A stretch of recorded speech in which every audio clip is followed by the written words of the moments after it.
રાત્રે જ્યારે બાળકો ડરે, રાત પડે ને એમ થાકી જાય ને મમ્મા બહુ યાદ આવે એ લોકો નાના બચ્ચાઓને, તો એ બધાને કીધું હોય કે મારા રૂમમાં આવી જાજો, તમારે એક્સ્ટ્રા બેડ બધાને નખાવી દેશું, બધા સૂઈ જાજો. પ્રિન્સિપાલ ઇન્ટરવ્યૂ પૂરો થાય એટલે ઊભા થઈને આવે છે કે આ બાળક ક્યાંથી આવ્યું છે, આ બાળકને કયો કરિક્યુલમ કરાવ્યો છે. તો આટલું સરસ બાળકો પરફોર્મ કરે છે. મારા બાળકો અહીંયા હસતા રમતા અમારી પાસે આવે છે. શું કામ? તો કે એ લોકોને અમે એંગેજ જ એવી સરસ બ્યુટીફુલ એક્ટિવિટીથી કરીએ છીએ. આખો મોન્ટેસરી કરિક્યુલમ છે.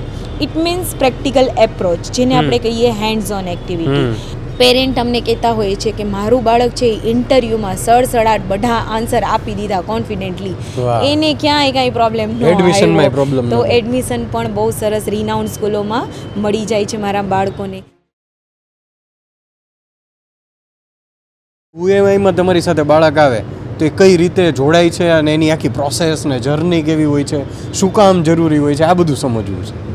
ઓકે, સૌથી પહેલાં વાત કરું તો ટ્રેકિંગ જ્યારે અમે લોકોએ સ્ટાર્ટ કર્યું એ પહેલાં મને પોતાને એક એડવેન્ચર લવર છું, સ્પોર્ટ્સ લવર છું, એટલે બહુ બધી એક્ટિવિટીઝ હું પહેલેથી કરતી રહેતી હતી. અને મીનવાઇલ જ્યારે મારા હસબન્ડ એટલે કે પ્રશાંતે આ ટ્રેકિંગમાં જમ્પ લાવ્યું ત્યારે હું તો જોડાઈ જ જાઉં બાય ડિફોલ્ટ, કારણ કે મારી તો આ હોબી જ હતી. એટલે એ રીતના હું આમાં જોડાઈ ગઈ.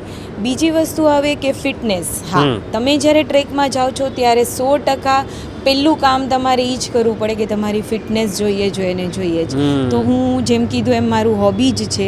મને પહેલેથી જ ગ્રોસ મોટર એટલે કે લેગ મૂવમેન્ટવાળી બધી જ એક્ટિવિટી ગમતી.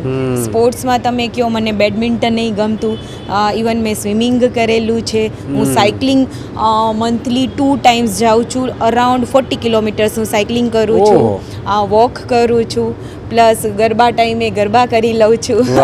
અને યોગામાં હું સર્ટિફાઈડ છું. મેં ડિપ્લોમા સુધી કરી લીધું છે અને ડેઈલી હું પ્રેક્ટિસ કરું છું યોગાની પણ. તો આટલું મારું ફિટનેસનું વર્કઆઉટ છે જ. અને મીનવાઇલ મેં પોતે ખૂબ બધા ટ્રેક્સ કરેલા છે સોલોમાં. એવરેસ્ટ બેઝ કેમ્પ સુધી હું જઈ આવી છું, દ્યારા બુગ્યાલ કર્યો છે, લેહ લડાખ જઈ આવી છું, પાતાલસુ કર્યો છે, KGL એટલે કે ગ્રેટ લેક્સ ઓફ કાશ્મીર કરી લીધું છે મેં. એટલે આ ટ્રેક એ મારી ખુદની પોતાની એક હોબી થઈ ગઈ છે, એડિક્શન થઈ ગયું છે આમ કહું તો, કે જે મને વરસમાં એકવાર તો જવું જ પડે ત્યાં પહાડોમાં. તો આ રીતના હું ફિટનેસ અને ટ્રેક લવર થઈ ગઈ છું. એડવેન્ચર એક્ટિવિટીઝ મને બધી જ ગમે છે. મને પેરાસેલિંગમાં કયો, પેરાગ્લાઇડિંગમાં કયો, બંજી જમ્પિંગમાં કયો, સૌથી પહેલી ઘા કરી દે. શું વાત છે? હા, કારણ કે એ લોકો જે સર્ટિફાઈડ ટ્રેનર હોય ત્યાં જે એક્ટિવિટીઝ કરાવતા હોય આવી, એ બધી જ વસ્તુઓમાં એમને ખબર નહીં, મને જોઈને ગટ ફિલિંગ આવી જતી હશે કે શું મેડમ તમને ઉપર સુધી લઈ જાય, મેડમ તમને આમ કરાવી, નવી ટ્રાય કરાવી, ઊંધું કરાવીએ, રિવર ક્રોસિંગ કરાવો, મને ડર નહીં લાગે. તો મને એ લોકોએ આવી રીતના એક્સપેરિમેન્ટ નવા કરાવતા રહે અને આ રીતના મને એક્સપોઝર મળતું રહે છે. ફાઇન. અને આ જ વસ્તુ મને એમ થાય કે બાળકો કરે અમારી સાથે, જ્યારે એ લોકો આવે છે તો અમારાથી ઇન્સ્પાયર થઈ અને આ બધી વસ્તુઓ એ લોકો કરે, જેથી એના ફિયર, ફોબિયા, આ બધી વસ્તુઓમાં એ વર્કઆઉટ કરી શકે, ક્યાંક એનું ઇમ્પ્રુવમેન્ટ આવે આવા એરિયામાં. અને આનાથી જ ક્યાંક ને ક્યાંક અંદર માઇક્રો લેવલે એ લોકોમાં ચેન્જીસ થવા માંડે છે અને પોતાના જે રિયલ લાઈફ સાથેના જે પ્રોબ્લેમ આવે એના સોલ્યુશન્સ ક્યાંક એની અંદરથી એને મળવા માંડે અને એ ફાઇટ કરી શકે. એટલે એના માટે હર્ડલ ન બને કોઈ વસ્તુ આ રીતના. એટલે એ લેસન્સ એને શીખવા મળે છે. એ બાળકોની જર્નીને તમે બહુ નજીકથી જુઓ છો, તમે એની સાથે હો, તો કેવા બદલાવ એની અંદર જોવા મળે, કેવી વાતો તમારી સાથે શેર કરતા હોય, એના એક્સપિરિયન્સ ને એના અનુભવો કેવા હોય જ્યારે કેમ્પમાં કે આવી રીતે આવ્યા હોય. કારણ કે કેવું છે કે ઘરે રહેતા હોય ત્યારે તો ફિક્સ જ હોય, 2 જ મિત્રો હોય, ફિક્સ જ સર્કલ હોય, ઘરની બહાર ક્યાંય જવાનું ન હોય. અચાનક આવી રીતે આવી જગ્યાએ આવે તો એનામાં કેવું એનું બિહેવિયર હોય? એ વાત કરીશ, જ્યારે બાળકો એનરોલ થયા હોય અમારી પાસે ત્યારે કોઈ સિંગલ આવે છે, કોઈ 2 જણા કંપની લઈને આવે છે, કોઈ 3-4નું ગ્રુપ આવે છે. તો બધાય ક્યાંક ને ક્યાંક એકબીજાથી અનનોન છે ફેસીસ. બસમાં બેસે અહીંથી અમારી સાથે ત્યારે બધાય સીટ ઉપર સાયલેન્સ. ધીમે અમે એ લોકોને ટ્રાય કરીએ, પહેલાં સોંગ્સ વગાડીએ એટલે ડાન્સ માટે થોડુંક એ લોકોને પુશ કરીએ કે આવે વચ્ચે અને મિંગલ થાય બધા સાથે. પછી કલાક 2 કલાક જાય પછી ધીમે ધીમે એકબીજાના ફેસીસથી નોન થવા માંડે. ખુલે પછી. હા, પછી એ લોકો શું કહેવાય કે આમ એકબીજાના નામ પૂછે ને ફ્રેન્ડશિપ કરવાની ટ્રાય કરે. અને પછી જ્યારે એ લોકો એક દિવસ થઈ જાય પછી એ લોકો બધા એક જ જગ્યાએ મળે, તમને એક જ રૂમમાં મળે આખું ગ્રુપ. એટલે આટલું એ લોકો એકબીજા સાથે કોમ્યુનિકેટ કરતાં કરતાં એકબીજા સારા ફ્રેન્ડ્સ બનવા માંડે છે. એટલે એ લોકો ઇનિશિયેટિવ લે, અમુક લોકો અમુકને અમે કરાવડાવીએ, ફ્રેન્ડ્સ બનાવડાવીએ અને પછી લાઈફ લોંગ ફ્રેન્ડ્સ બની જાય છે. અમુક તો એવા છે અત્યારના કે ટીલ ટુડે એ લોકો ડેટ નક્કી કરે, ટાઈમ નક્કી કરે, પ્લેસ નક્કી કરે અને એકબીજા મળતા રહીએ છે. હજી એવા ગ્રુપ બની ગયા છે એ લોકોના. ચેન્જીસની વાત કરું તો ઘણા બાળકો આમ કહેવાય ને કે સાય હોય, આમ એવા ઇન્ટ્રોવર્ટ હોય કે બોલે નહીં, કેમેરા કોન્શિયસ હોય, ત્યાં અમારી સાથે બોલતા આમ અચકાય, હેઝિટેટ થાય, કંઈક હા કેવું છે, કંઈક નથી મજા આવતી, નથી ગમતું, અથવા તો આ વસ્તુ કરવી છે તોય નથી કહી શકતા. તો એવા બાળકોને અમે ધીમે ધીમે ઓબ્ઝર્વ કરીએ અને એનો નેચર આઈડેન્ટિફાઈ કરીએ અને એમને મોટિવેટ કરીએ. એમને કેર જોઈએ, મધરલી કેર જોઈએ, પર્ટિક્યુલરલી બહુ નાના કિડ્સ હોય ને તો. અને બીજું એમને એની સાથે તમે ફ્રેન્ડલી બિહેવ કરો ને એટલે એ નોર્મલ થઈ જાય. પછી તમને જે કહેશો ને એ કરશે અને ધીમે ધીમે એ પોતાનું પરફોર્મન્સ દેખાડે જ છે. ઘણી વખત અમારી નાઇટ હોય, ટેલેન્ટ નાઇટ, તો એમાં એ લોકો પોતે પરફોર્મ કરે, કંઈક પ્રિપેર કરે, એવું અમે ટાઈમ આપતા હોય એ લોકોને. તો એ પરફોર્મ કરે ત્યારે અમને પોતાને ફીલ આવે કે વાહ, આ બાળક રિસાઇટ બહુ સરસ કરે છે, આ બાળક સ્ટોરી ટેલિંગ બહુ સરસ કરે છે, આ બાળક તો ડાયરી રાઇટિંગ કરે છે, રોજ એના રૂમમાં જઈને ડાયરીમાં લખે છે અને અમને ખબર નહોતી. અહીંયા આવ્યું ટેલેન્ટ નાઇટમાં અને અમને બતાવી કે મેં આ લખ્યું છે, પોએમ લખી હોય, કોઈ સરસ ડ્રોઈંગ કરતું હોય, બેઠા બેઠા ફ્રી ટાઈમ આપ્યો હોય ત્યારે. તો કોઈ બાળકો છે એ પોતાની દુનિયામાં ઓબ્ઝર્વ કરતું હોય, એકલું બેસીને સરાઉન્ડિંગ નેચરને, માઉન્ટેન્સ જોશે, રિવર જોશે, ત્યાં જઈને પોતાની પીસને એન્જોય કરશે. તો આવી બધી જ વસ્તુઓ એ ત્યાં એન્જોય કરે છે, અમે એ ફીલ કરીએ છીએ અને આવી રીતના એનામાં ધીમે ધીમે બિલ્ડઅપ થાય છે નાના નાના એરિયા ઉપર ક્યાંક ને કંઈક. અને એક કેમ્પ કે ટ્રેક કે એ મેમોરીઝ લઈને જ્યારે પાછું આવે બાળક, ત્યારે એમાં કેવડું ટ્રાન્સફોર્મેશન જોવા મળતું હોય છે?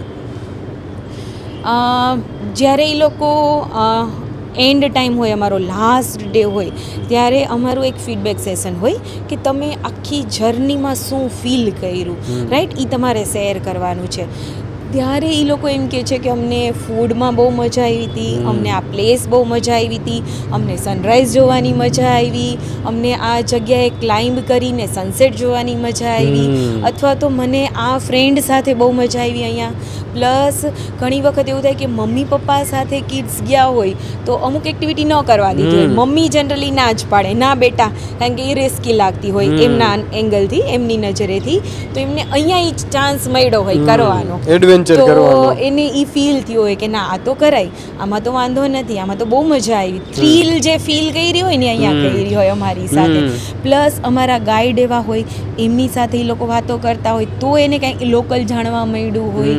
કોઈ વાર અમે ટ્રેકમાં લઈ ગયા હોય ત્યારે લોકલ લોકો હોય એની સાથે વાતો કરતા કરતા આવતા હોય, તો એ બધી વસ્તુઓની કેવું અહીંનું ફૂડ હોય છે, લોકલ કલ્ચરલ, એ બધી ખબર પડે અને આઈડિયા આવે. તો આ બધી જ વસ્તુઓ એ લોકો ક્યાંક ને ક્યાંક એની મેમરીઝમાં લઈને આવતા હોય છે. ઘરે આવે પછી 5 દિવસ સુધી ચાલુ હોય એમની વાતો.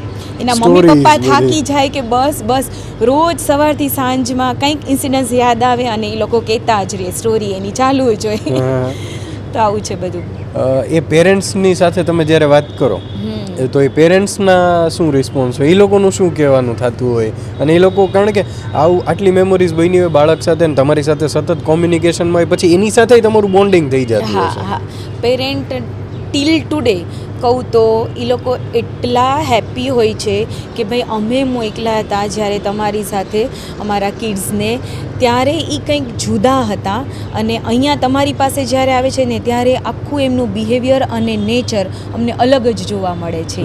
અને ઘરે આવીને જ્યારે અમને સ્ટોરી કહે છે, અમુક એના બિહેવિયરમાં અમને ચેન્જીસ દેખાય છે, લાઈક બી અ કોન્ફિડન્ટ, નેગોસિએશન્સ, કોઈ પણ જગ્યાએ એકલા માર્કેટમાં જવું, એકલા ક્યાંય જવું, તો they have enough strength strength કે એ પોતે મેનેજ કરી લેશે, they are able to do. તો આ એનામાં ક્યાંક ને ક્યાંક કોર એના સ્કિલ્સમાં ઇમ્પ્રુવમેન્ટ આવતું હોય છે. અને બીજું રેડી ટુ કમ, એ લોકોને એમ જ હોય કે નેક્સ્ટ ટ્રીપ અમારે એમ જ જવું છે, હવે તમારી સાથે નથી આવવું. તો આ બધી વસ્તુઓ પેરેન્ટ્સ અમારી સાથે શેર કરતા હોય છે. ઇવન ઘણી લોકોની તો કહીશ કે ફૂડ હેબિટ ચેન્જ થઈ ગઈ હોય છે. અચ્છા. હા, ત્યાં જે આવ્યા હોય અને ચૂઝી હોય કોઈ બાળકો, ભાઈ આ ભાવે છે, આ નથી ભાવતું, આ નથી ખાવું, ઘરે નખરા કરતા હોય. ક્યાંક ને ક્યાંક અમે એનામાં બદલાવ લાવવામાં હેલ્પફુલ થયા હોય છે કે એને અમુક વસ્તુઓ ભાવવા માંડે છે. એના લાઇક્સ અને ડિસલાઇક્સ જે છે એ અમે ચેન્જ કરતા હોય છે. એ ઇનડાયરેક્ટ થઈ જાય છે, એ માહોલમાં થાય છે, એ ગ્રુપમાં થાય છે, અમારી સાથે થાય છે.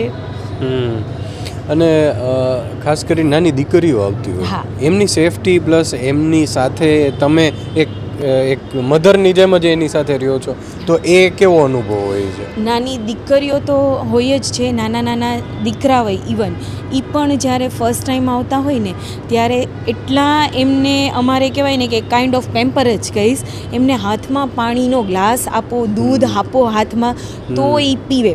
કારણ કે ઘરે એ હેબિટ હોય, મમ્મા આપતી હોય હાથમાં, એટલા માટે. તો એ બધી વસ્તુઓ અમને જેમ જેમ સમજાવવા માંડે એમ 1-2 વખત અમે એ લોકોને આપીએ, પછી એમની સાથે જાય, ઊભા રહીએ ત્યાં કે ચાલ તું લઈ લે, તું બનાવ જાતે, તને કેવું બોર્નવિટાવાળું ભાવે છે, કોફી પીવી છે, શું કરવું છે, તૈયાર કરવા, એમ ધીમે ધીમે એને એ બાજુ અમે વાળીએ કે ભાઈ એ રેડી થાય ટુ બીકમ એન ઇન્ડિપેન્ડન્ટ. અને પછી એ જ્યારે આપણો આ ટ્રેક પૂરો થાય ત્યાં સુધીમાં એની મેનેજ કરતા આવડી ગયો હોય બધી જ વસ્તુઓ. ઇવન એની બેગ અરેન્જ કરવાની, એના રૂમમાં બધી જ વસ્તુઓ એને મેનેજ કરવાની છે, સવારના ગોતવાની છે, કયા ક્લોથ પહેરવાથી લઈને બધું. તો એ પહેલે દિવસે અમે કરાવડાવીએ. ઇવન રાત્રે જ્યારે બાળકો ડરે, રાત પડે ને એમ થાકી જાય ને મમ્મા બહુ યાદ આવે એ લોકો નાના બચ્ચાઓને, તો એ બધાને કીધું હોય કે મારા રૂમમાં આવી જાજો, તમારે એક્સ્ટ્રા બેડ બધાને નખાવી દેશું, બધા સૂઈ જાજો. તો એવી રીતના એ લોકોને અમારી સાથે રાખી અને તૈયાર કરીએ, એટલે સેફટીની સેફટી, અને ધીમે ધીમે એ લોકો ઇન્ડિપેન્ડન્ટ બનતા જાય. વાહ, બહુ મસ્ત વાત કીધી તમે. અંતે જે પેરેન્ટ્સ જોઈ રહ્યા છે આપણને, જે બાળકો પણ જોઈ રહ્યા છે, તો આ લોકોને તમે શું મેસેજ આપશો? કિડ્સને કહીશ કે તમે બહાર નીકળો. સ્કૂલિંગ સિવાયની એક દુનિયા છે જે તમને નેચરમાં જ તમને મળશે, કે જ્યાં તમે ઇન્ડિપેન્ડન્ટ બની શકશો, તમારું કોમ્યુનિકેશન્સ ઓપન અપ થશે, કોન્ફિડન્સ તમારો બિલ્ડઅપ થશે, અને જેટલી એડવેન્ચર એક્ટિવિટીઝનો એક્સપિરિયન્સ લેશો એટલી થ્રિલ તો મળશે, પણ ક્યાંક ને ક્યાંક તમને લાઈફમાં સસ્ટેઇન કરવા માટે, જીવવા માટે એક તાકાત મળશે, બળ મળશે. હુએમાઈની જે પ્રી સ્કૂલ છે એના વિશે થોડું જણાવો કે કઈ રીતે બાળકો ઉપર ફોકસ છે અને કઈ રીતે એ વર્ક કરે છે? ઓકે, પ્રી સ્કૂલ એટલે એટલા નાના બાળકો કે જેમણે હજી કોઈ વાર બહારની દુનિયા જોઈ જ નથી, એના માટે આખું એક નવું વર્લ્ડ છે. સ્કૂલિંગ શું, ટીચર શું, એમને કાંઈ જ આઈડિયા નથી. એ બાળકોને તમારે નર્ચર કરવાના છે, જેમ કે ઘરે મધર કરતા હોય, એ અહીંયા આવે એટલે અમે એના માટે મધર છીએ. હવે એ બાળકો કદાચ બોલે છે, તૂટ્યું ભાંગું બોલે છે, એને સમજવાના છે, એની સાયકોલોજી સમજવાની છે, અને એને નર્ચર કરવાના, મતલબ કે એની બધી જ સ્કિલ છે જે ઇનબોર્ન એ લઈને આવ્યા છે, એની ઉપર એક્સપોઝર આપી અને એને ડેવલપ કરવી છે અમારે સ્કિલને. તો એક બહુ કહેવાય ને કે બહુ મોટી ચેલેન્જ છે જે અમારે એ બાળકો સાથે ડીલ કરવાનું છે. અને એટલે જ અમે લોકો જે કરીએ છીએ આ બાળકો માટે, એ એટલું અદ્ભુત વર્ક કરીએ છીએ કે બાળકો અહીંયા હસતા રમતા અમારી પાસે આવે છે. શું કામ? તો કે એ લોકોને અમે એંગેજ જ એવી સરસ બ્યુટીફુલ એક્ટિવિટીથી કરીએ છીએ. આખો મોન્ટેસરી કરિક્યુલમ છે. ઇટ મીન્સ પ્રેક્ટિકલ એપ્રોચ, જેને આપણે કહીએ હેન્ડ્સ ઓન એક્ટિવિટી. તો એમાં એ લોકો વિઝ્યુઅલી, ઓડિટરી અને કાઇનેસ્થેટિક સ્કિલ્સ એની મર્જ કરી અને બાય ડુઈંગ ફિઝિકલી પ્રેઝન્ટ અને ફોકસ સાથે એંગેજ થાય છે. એટલે દે ફીલ અમેઝ. જ્યારે આવી એક્ટિવિટી કરો ત્યારે એ સેન્સરી સાથે ટચ થાય, ફીલ કરે છે, અનુભવ કરે, ફીલ કરે, એટલે ઓટોમેટિક તમારી મેમરીંગમાં ક્યાંક ને ક્યાંક લોંગ લાસ્ટિંગ ફીડ થવાનું છે. એમાં કઈ એક્ટિવિટીઓ હોય? હા, આપણે ઇન હાઉસ જે હોય મોન્ટેસરી કરિક્યુલમ, એમાં આપણે લેંગ્વેજને કવર કરીએ છીએ. મેથ માટે લાઇટ ટેબલ ઉપર 2D image, reflection, 3D image, even light table ઉપર ક્રિએટિવિટી માટે સેન્ડ આર્ટ લઈએ છીએ, મેગ્ના ટાઇલથી એક્ટિવિટી કરાવીએ છીએ ડ્રેસિંગ ફ્રેમ કરીને. તો આવું અલગ અલગ અમે એક્સપોઝર આપીએ છીએ. ઇન્ડોરમાં સાયન્સ કરાવડાવીએ, નાના નાના એક્સપેરિમેન્ટ કે એની ક્યુરોસિટી ઓપન અપ થાય, ક્રિએટિવિટી ખુલે, કોમ્યુનિકેશન્સ વધારે શાર્પ થાય. પ્લસ આપણે એ લોકોને કલ્ચરલી ડેવલપ કરીએ છીએ. શું કામ? તો કે એ એટલું જ જરૂરી છે એના મોરલ અને એથિક્સ માટે. તો બધી જ વસ્તુઓ આપણે અહીંયા એ લોકોને એક્સપોઝર આપી બાય ડુઈંગ એટલે કે એક્ટિવિટી દ્વારા કરાવડાવીએ છીએ. ઇન્ડોર થઈ એવી રીતના આઉટડોરે એટલું જ એક્સપોઝર આપીએ છીએ. પિકનિકમાં લઈ જઈએ, ફિલ્ડ ટ્રીપ ઉપર લઈ જઈએ અમે બાળકોને. પ્લસ એક આપણી પાસે હ્યુજ ગાર્ડન અને સેન્ડ એરિયા છે. તો ડેઈલી એક એક્ટિવિટી એ લોકો માટે ગ્રોસ મોટર સ્કિલની હોય જ. એ ટોપિક એને ડેઈલી કરવાનો. નેચર જેવું બેસ્ટ એકે લર્નિંગ નથી અને ત્યાંથી એ લોકો વધારે બિલ્ડઅપ થતા હોય છે. તો એ પણ કરે છે, સાથે પ્રેયર્સ પણ કરે છે. પ્રેયર્સ એ લોકોને બધા જ શ્લોકો યાદ રહી જાય છે. જેમ જેમ એ લોકો કહેવાય ને કે ગ્રેજ્યુઅલી બોલતા જાય એમ એન્ડ ઓફ ધ ટર્મ ઘરે આખા શ્લોક બોલવા માંડે. તો એનાથી ગ્રાન્ડ પેરેન્ટ બહુ હેપી થાય છે. બહુ સાચી વાત છે. કારણ કે સંસ્કારો એ જરૂરી છે. એ થોડુંક એની અંદર શ્લોક બોલે, પ્રાર્થના બોલે, બહુ જરૂરી. અને ઘરે ગ્રાન્ડ પેરેન્ટને એવું થાય છે કે હા અમારું ક્યાંક જે ઈચ્છા છે એ ફૂલફિલ થવા માંડી છે અહીંયા. તો એ વસ્તુ પણ થાય છે. પ્લસ અમે બાળકોને એવા બધા એક્સપોઝર આપીએ જેમ કે નેચરલ અમે કહીએ ને તો એનિમલ્સ લઈ આવીએ. સમટાઈમ્સ ડોગ લઈ આવીએ, સમટાઈમ્સ કેટ લઈ આવીએ, ગ્રાઉન્ડમાં પ્લે કરે એની સાથે બધા બાળકો. પોટરને લઈ આવીએ તો નાના નાના પોટ બનાવે એ લોકો એની જાતે સેન્સરી માટે. Even health checkup camp organise કરીએ કે એક ડૉક્ટર આવે, જનરલ ચેકઅપ થાય એ લોકોનું. તો આવી બધી એક્ટિવિટીઝ કરીએ. પ્લસ અમે એક વસ્તુ કરીએ છીએ, એન્યુઅલ ફંક્શન્સ કરીએ ને ત્યારે એ લોકોને રેમ્પ વોક કરાવડાવીએ. હા, એટલે એક કોસ્ચ્યુમ સાથે એ લોકોને ફીલ આવે પોતાને અને કોન્ફિડન્ટલી એ પોતાની જાતે શિલ્ડ કે મેડલ કંઈક લેવા આવે છે. પ્લસ સ્પોર્ટ્સ ડે કરીએ છીએ આઉટસાઇડમાં ઇવેન્ટમાં કે જ્યાં પોતાના ઘણા બધા સ્પોન્ટેનિયસ એરિયા છે એ ઓપન અપ થવા માંડે. એને સ્પોર્ટ્સ માટે ક્યાંક ને ક્યાંક લગાવ ઉત્પન્ન થાય, ઇન્ટરેસ્ટ ડેવલપ થાય. તો આગળ જતાં એ એક સ્પોર્ટ્સ એની પોતાની હોબી તરીકે કલ્ટિવેટ કરી શકે. હમણાં જ અમે એક સ્ટોરી ટેલિંગ રાખ્યું હતું સેશન. તો થર્સ્ટી ક્રોની સ્ટોરી હતી. તો બધા બાળકો દે આર ઈગર કે એનો ટર્ન આવશે, વેઇટિંગ ફોર ધેર ટર્ન. કારણ કે એ પ્રેક્ટિકલી એને કરવાનું છે. ક્રોને હાથમાં લઈ એ સ્ટોનને એની ચાંચમાં નાખી અને બાઉલમાં કાચના પોટમાં એ નાખશે. તો આ બધી વસ્તુઓ એટલી ઇન્ટરેસ્ટિંગલી ને ક્રિએટિવિટી દ્વારા અમે ડિઝાઇન કરીએ છીએ ને કે એ લોકોનો સમય અહીંયા ક્યાં પાસ થઈ જાય છે ને એ નથી ખબર. અને next day they are ready to come to school with a big smile. અને અહીંથી નીકળે ત્યારે હેપી નીકળવા જોઈએ.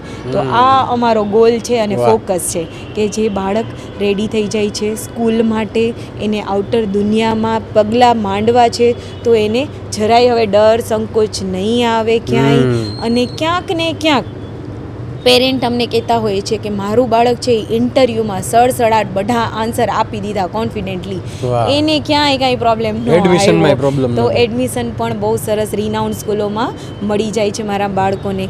ઘણી વખત તો સ્કૂલોમાંથી પ્રિન્સિપાલ ઇન્ટરવ્યૂ પૂરો થાય એટલે ઊભા થઈને આવે છે કે આ બાળક ક્યાંથી આવ્યું છે, આ બાળકને કયો કરિક્યુલમ કરાવ્યો છે.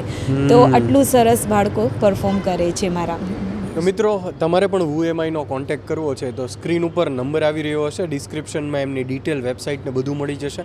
તો તમે કોન્ટેક્ટ કરી શકો છો. કાંઈ કાઉન્સેલિંગની જરૂર છે, વાલીઓને મૂંઝવતા કોઈ પ્રશ્નોની તમારા સોલ્યુશન જોઈએ છે તો તમે WUEMIનો કોન્ટેક્ટ કરી શકો છો. અને એની બધી ડિટેલ તમને સ્ક્રીન ઉપર નંબર અને ડિસ્ક્રિપ્શનમાં બાકીની એની વેબસાઇટથી લઈને બધી વિગતો છે. એમના ટ્રેકની ડિટેલ તમને કોલ કરશો તમને બધું સમજાવી દેશે.